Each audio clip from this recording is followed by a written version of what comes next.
Namaskar. Hello and welcome to PGurus channel. I'm your host Sree Iyer. Today I am joined by Pandit Satish K Sharma of United Kingdom, VHS United Kingdom, and we are going to talk about a topic that has perhaps not been talked much, at least in India or among various circles. So I'm just going to keep the suspense here for a minute.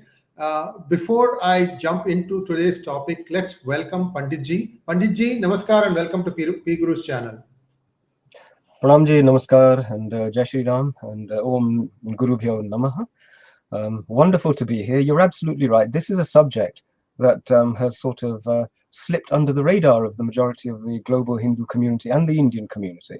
But it does need to be spoken about. It does need to be explored. And so thank you for the opportunity of exploring it with PGurus.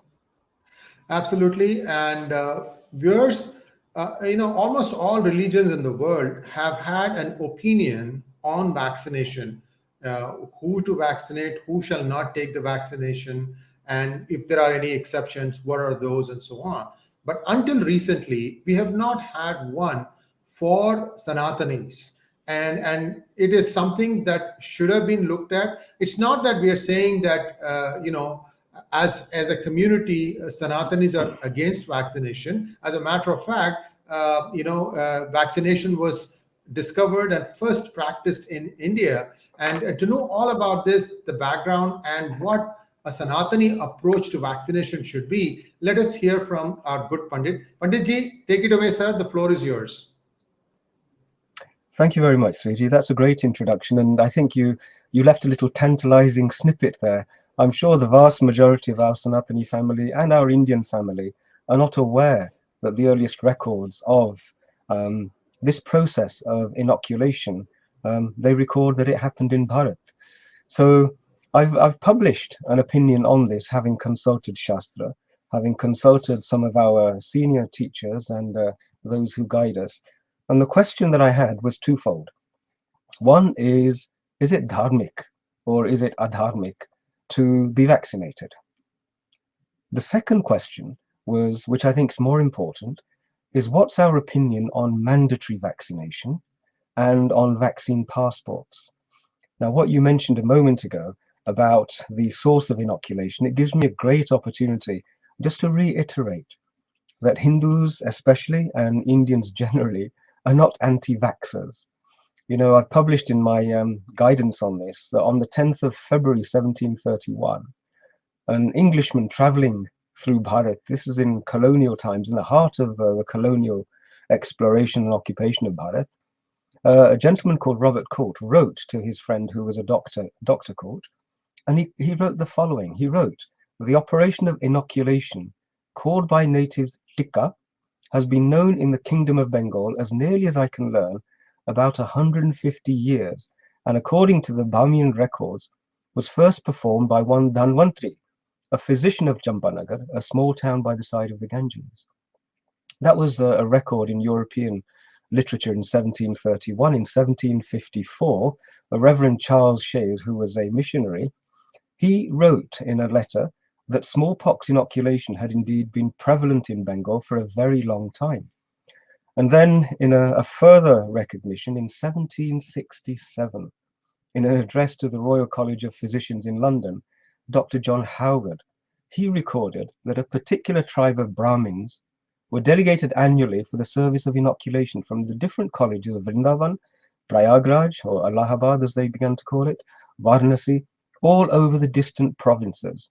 The rest of this can be read by anybody referring to the link in the description, which Sree, I'd be grateful if you could pop in at some time. But the information that I've already provided should make itself evident that Bharatiyas are not and cannot be anti-vaxxers. We understood this in the research. There's also a remarkable revelation that the Brahmins who were traveling the country inoculating people, they carried with them an active agent, an active viral agent, which they were able to preserve across generations. So we had an effective vaccination rollout process, established by Hindu Brahmins dating back to the 16th century. Right, so we're not anti-vaxxers. And in 1798, Edward Jenner, who is now known as the father of immunology, he managed to pull together a lot of the information and published a seminal document, '𝗲𝗂𝗍 vaccinated, and that earned him the title of father of immunology. We forget our 250 years of vaccinating and inoculating Bharatiyas. So no Hindu could be anti-vax. And that's not the principle, and that's not the real purpose. Vaccination is necessary, it works, and it's a vital tool in the tool chest of equipment to ensure the health of a population. So that was my response with regard to should we be vaccinated or should we not. It is entirely dharmic to be vaccinated. I hope that's clear, Sreeji. Are there any questions on that? No, it's this is not the first time I'm coming across this data, Satish ji. I have also read this thing, or I have come across this from perhaps one of the hangouts before, where we were talking about this, and it's very fascinating. I mean, we also know that Pythagoras theorem, calculus, all these things were invented first in India, and only others seem to have translated it, and since the world was being run by these others, and suddenly that became their original work. If only patenting was allowed in India, world would be different. But that that just sets the stage.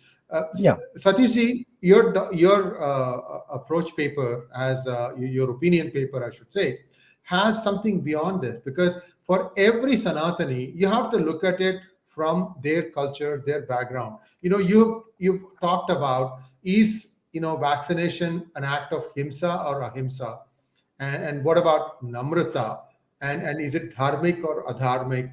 So there's a lot of things here. And when I was young, I think I was 9 or something when I got inoculated. It's like it's a nail about half-inch diameter, and it's still there. I mean, if I expose my sleeve, I can show it to you. And that was your vaccination for smallpox, and this was a big deal. So it burned and it hurt like heck. But anyway, that was mandatory.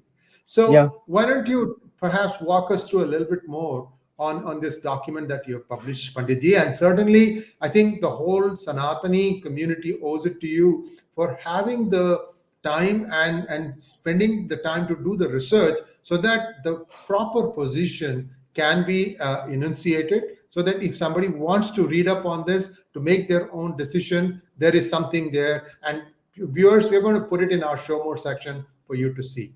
Yeah, take it away, Panditji. Yeah, thank you. Like yourself, I too carry the marks of infant vaccination. And any Bharatiya, anybody who travels to and from Bharat, we will have had a whole range of vaccinations. We've every time you go to Bharat, you have a hepatitis B, you have a polio, and other vaccinations. So we are a vaccinated community. So there's nothing contrary to the principles of vaccination. In fact, it is entirely dharmic. But I needed to dig a little bit deeper at what was developing across the world and phenomena that we're seeing, which struck me as being adharmic. And so I started to do my research, and I must give a shout out to Mitra Desai. She is a lady who has done a huge amount of research on this particular issue, and her work with regard to the historical records is wonderful. Everybody should have a look at it. And she enabled me to move forward with my understanding at a very fast pace. And so her work, Shitala, it's available, and do have a look at it. It will provide additional evidence. So what would a Hindu perspective, a dharmic perspective on this sort of process actually be? Now, one thing that began to trouble me was this notion of mandatory vaccinations and of vaccine passports. Very deeply, I felt that these were an act of violence. And so I started to put into words why this was the case. Hinsa and ahimsa, they're core values in our Sanatan tradition.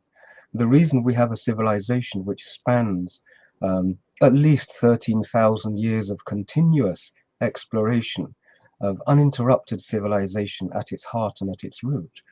The reason we have that is because we understood hinsa and ahimsa.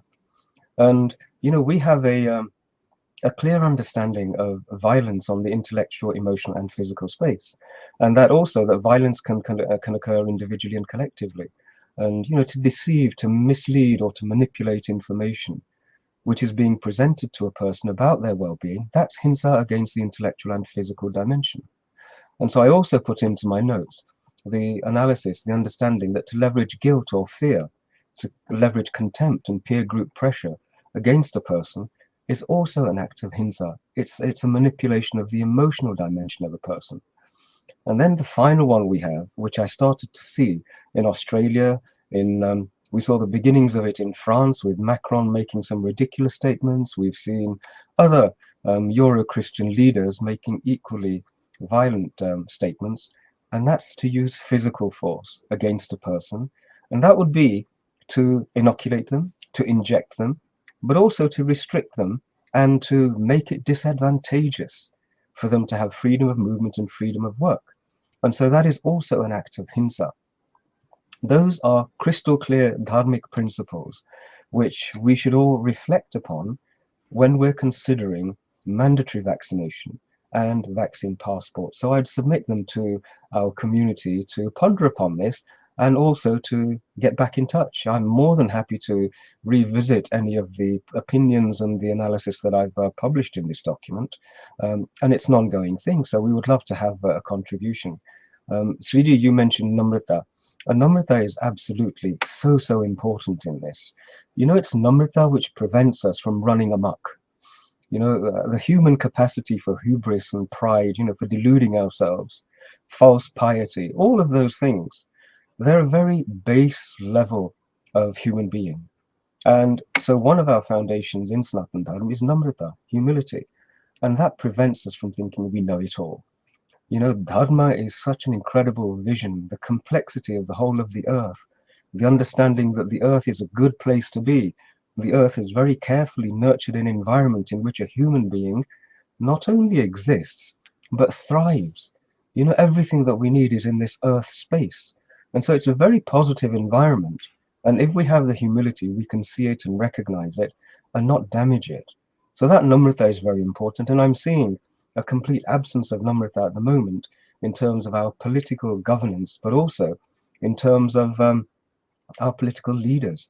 And my worry is that the political establishment and those who would take advantage of a period of chaos in human affairs, they really do need to be identified and restrained.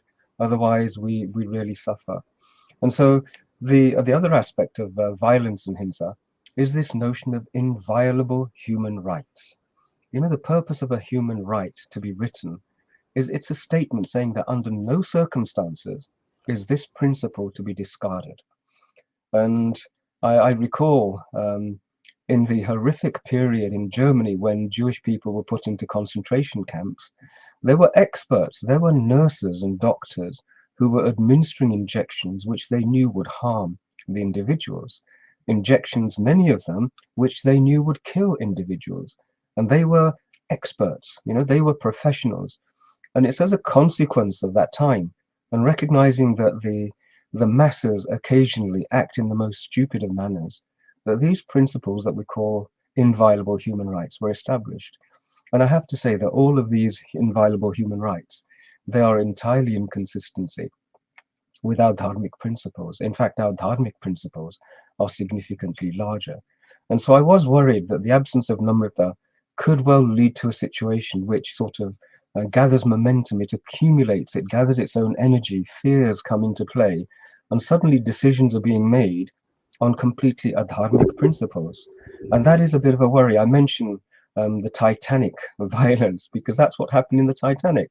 So many human beings suddenly thought that they could control everything. And they were given a very dramatic lesson by the earth in humility and also the limits of our ability. And so this is something that is really important that we all consider and give some thoughts to. Now, those are the key aspects of this. In the document, I have scriptural references to one last aspect, which I think is fundamental. And I've referenced the Bhagavad Gita, I've referenced some of the Upanishads. The 𝗀𝗃𝗀 is an extraordinary statement. And this last principle is the principle of karma and of free will. You know, in the Bhagavad Gita, when Arjun has understood everything, he says to Sri Krishna, okay, I've understood everything. Now what do you want me to do? So even on the battlefield, when it's clearly established that the villains are on the other side of the battle, and that the choice in front of him should really be obvious, the answer from divinity, from Sri Krishna ji, is you have to make your choices and act in accordance with them. Now this is a fundamental religious edict, and this is one of those unbelievably powerful foundations which has helped us preserve Sanatani civilization across the millennia. You know, we are called infidels and kufr and things like this, which are derogatory hate speech, and we have been called those things for such a long period of time because of this particular principle. We are not required to believe and act on something which doesn't satisfy our head and which doesn't satisfy our heart. In fact, we are exhorted, we are propelled and given blessings to act in accordance with one's deepest wisdom and in accordance with one's understanding of Dharma. And so we are the one tradition which has always said, no, we refuse blind belief. And there is a part of me that is now beginning to see this rush to force vaccination is almost becoming religious. You know, that fervor is becoming present. I've heard statements recently which say, trust the science, you know, follow the science, when in fact scientific method is established by challenging prevalent scientific understanding. It is a completely open landscape that you have. You shouldn't be restricted. Anything and everything should be available to you for your scrutiny and for your understanding. And so, as I said, there's a religious dimension which is creeping in, which is an act of intellectual violence. And so from our Sanatani religious principles, we have the right to reject forced vaccination. We have the right to reject mandatory vaccination. It should ultimately be our individual choice. Our informed consent is a fundamental part of Sanatani religious dharmic principles. And within the document that I've produced, there is detailed evidence to support this. So I hope that's made that quite clear. If we can have an opportunity to have a look at a few other strange developments with regard to this particular issue, I'd be really grateful, Sreeji. Are we able to turn to the video recording, which we were both having a conversation about? What do you think of the new rule to require vaccination of all NHS staff? Could we pause at that point? I'm not happy about that. So did you notice this is Sajid Javid? Sajid Javid is the Secretary of State for Health. Now his background you'd expect would be something to do with medicine, or perhaps science, or medical research, but it's not. He's a chap from the city.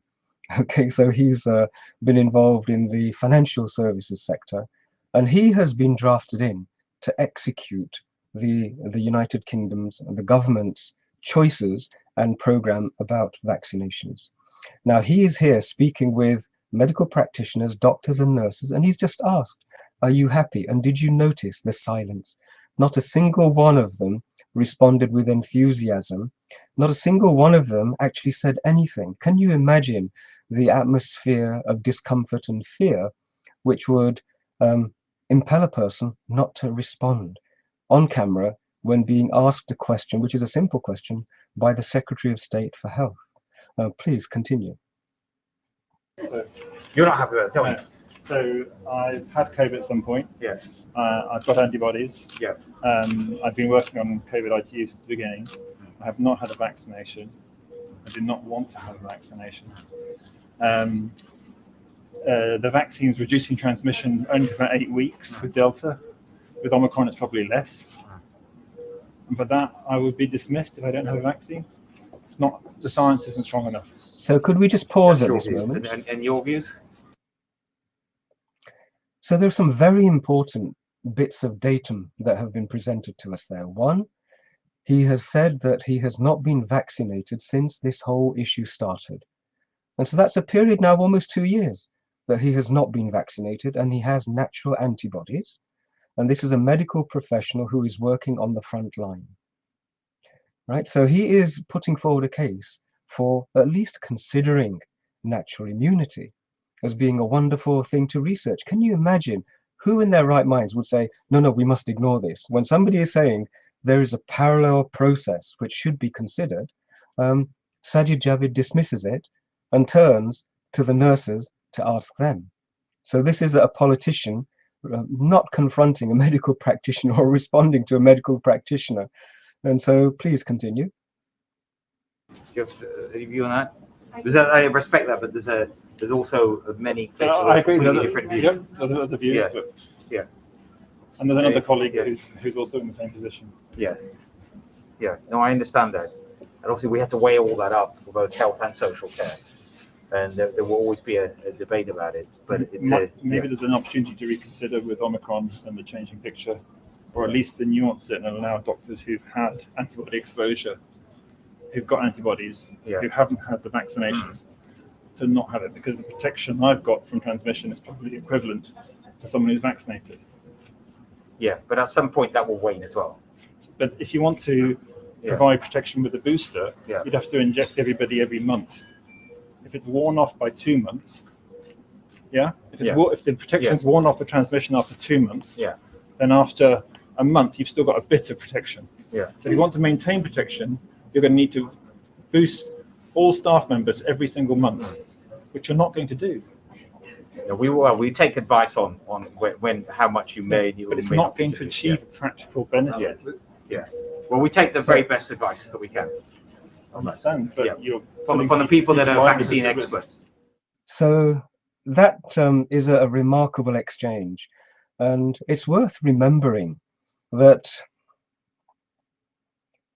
a doctor is bound by multiple oaths, by procedures and principles, and they used to be bound by the Hippocratic oath, first of all, do no harm.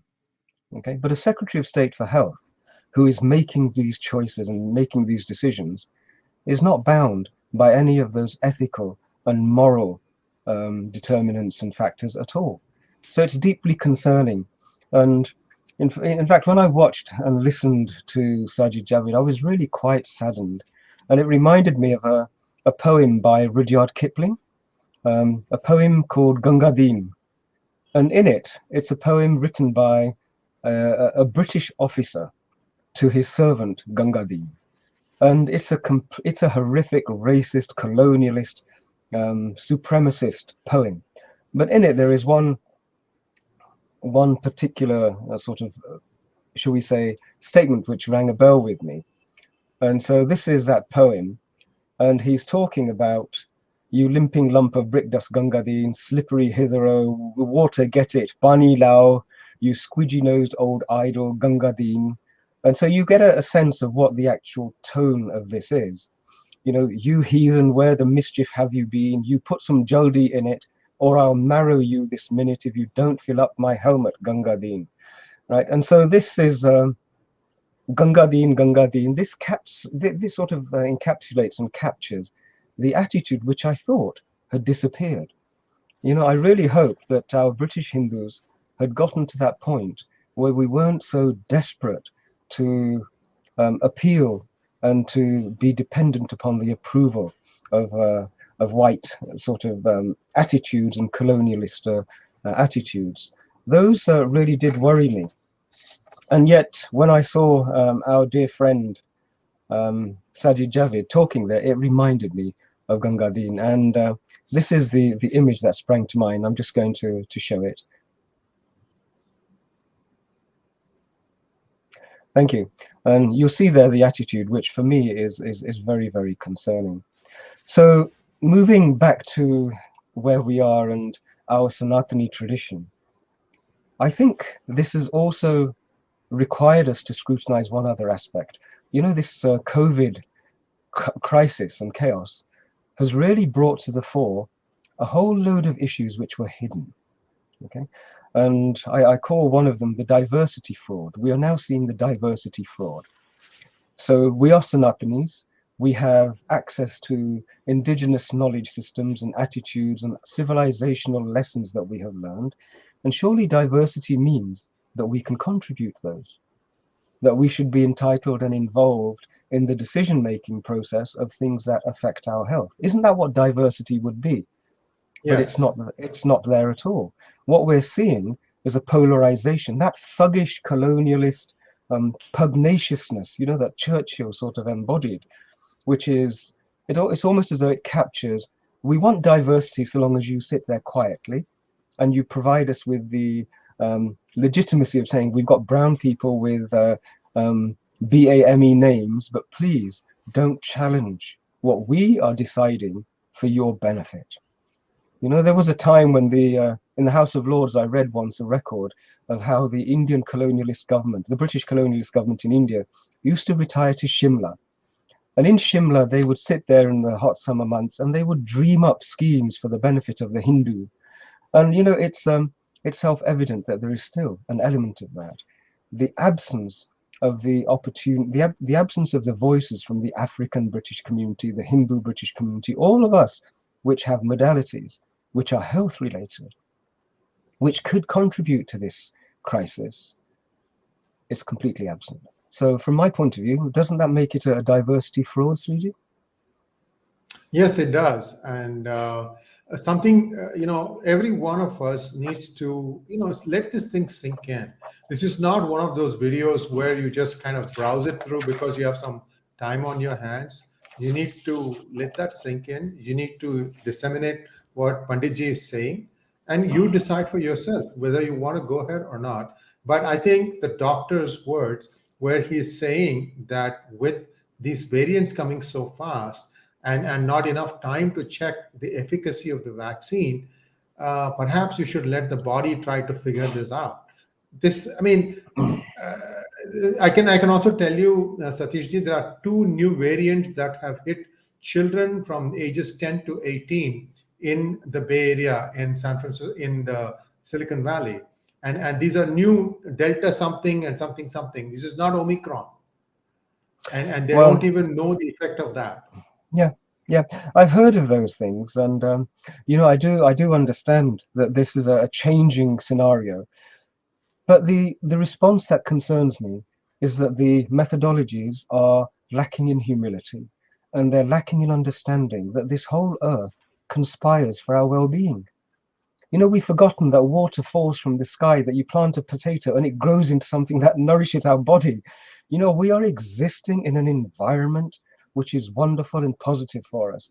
And in the same way as our individual capacity to heal is divine, the earth's capacity to look after us, which it has been doing for a long period of time, is also divine. And Dharma says, please reflect on how to live in alignment with the earth and with each other and with all other life form. Stop trying to tinker with it without having any clue of the harm that you're doing. It's almost as though, you know, we're employing people whose skills, they are scrap merchants whose job is dismantling cars, and yet what we've done is to ask them to perhaps retune a Ferrari. You know, the knowledge set is totally different. Sajid Javid from the finance sector is the last person you would put in as a Secretary of State for Health unless you wanted a Ganga Deen. So this is a severe question, which I'm hoping he'll have an opportunity to reflect on what we're sharing.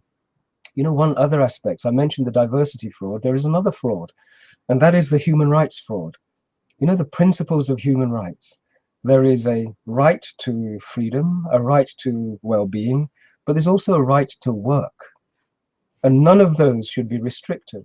And it struck me that what we're actually seeing is the use of technology to create, it's almost like to create a digital concentration camp, at which you can use a phone to deny a person freedom of movement, freedom of access to resources, freedom of access to employment, freedom of access to treatment. You know, people have been paying into the National Health Service and other services for a long period of time, And yet, just with this digital little device, you can deny access to all of those public services, and yet each and every one of them is enshrined in the fundamental human rights of a society. And yet, people are trying to impose and enforce these. So, what you have just said, 𝗪𝗂𝗀𝗀𝗃, is fundamentally important. The purpose of our conversation today is not just as entertainment. This is a very serious issue. The people who are driving what could potentially be this glorious Titanic, they have global momentum, and it will impact upon everybody. And on occasion, it needs people with the wisdom of the ages who have access to a long worldview and a long view of human civilization to be able to turn to the more adolescent civilizations and say, this runaway train needs to stop. We need to reflect, we need to pause, please listen. And if they don't listen, we have to stand up for our individual human rights on religious bases, on civilizational bases, on the diversity basis, whatever it is. We have to contribute and participate in this. So I'm really hoping that everybody who views this will do the obvious, which is support you in ticking, liking the video, and indeed sharing it and subscribing. That's the least everybody can do. Let's get this information out to a lot more people. But it needs to be more than that. We have had this conversation, and I've said that our Sanatani community must move from just circulating Gyan, which is Gyan Shakti. We must evolve beyond Gyan Shakti into Ichha Shakti, which is we must act. So when you've watched this, sit back and think, what am I going to do about it? If we accept that personal responsibility, then Ichha Shakti starts to develop, the capacity to act, which is what Arjun was given by Sri Krishna. And then last, the final Shakti manifests, which is Kriya Shakti. And that's the responsibility and the capacity to make change. If we don't have all three, then there's no point in just having Gyan Shakti and sitting there. The world doesn't change on Gyan Shakti. We should have learned this by now. So please, my recommendation is, please, everybody, consider the dharmic challenges to the principle of mandatory vaccination and the principle of vaccine passports. They are adharmic. They are an act of hinsa, an act of violence. And if you disagree with whatever I've published in the document, please respond to it, download it, and contribute. And if there is something that needs to be incorporated in it, absolutely, do come back and let us know. This is an ongoing thing, and it does require the involvement of our community. One last thing I would share is that, we have, in the United Kingdom, we have this thing called SAGE. And SAGE is a committee which has been set up by the government to talk about these issues. And one of our leading medical practitioners and researchers is Professor 𝗀𝗂𝗀𝗀𝗀𝗀𝗀𝗀𝗀𝗀. He is a person whose biodata and CV is perfect for this task. The work that he has done, he is obviously a person of great achievements. His principal responsibility is that he is the chair of the ethnicity subgroup of SAGE, which is very important. He is personally contributing opinion on ethnic minority health and also looking at real world evidence. So this is not the theoretical, this is the preponderance and the prevalence of situations like data and situations like that very courageous health practitioner in the hospital presented to Sajid Javid. And so this is one of our public servants. And when we saw that he had been invited to participate in the SAGE process, I thought this is going to be wonderful. We will have our voice. Perhaps diversity will have a voice in this whole issue. But I do worry because I've been in touch with him. I've sent him multiple communications, emails, left lots of voice messages. And for a public servant, I would have expected at least an engagement or an acknowledgement, and nothing has happened. So I'm really, really concerned that maybe we have more Gangadins than had ever been feared and expected. So we have to engage. We have to push our public servants to engage, to look at what our perspective is, and to protect our rights. I hope I've emphasized that enough now. And you have Panditji, and viewers, do watch this. I'm sure if you have come this far, you have watched it till the end, but there is much to ponder. As always, conversations with Panditji are illuminating. Panditji, thank you very much for taking time out of your busy schedule to share your thoughts with us. And this document that Panditji has drafted will be available in the show more as a link. Viewers can click on that and feel free to add to that if you think that there could be something more that could be added. And we'll certainly take a look at that.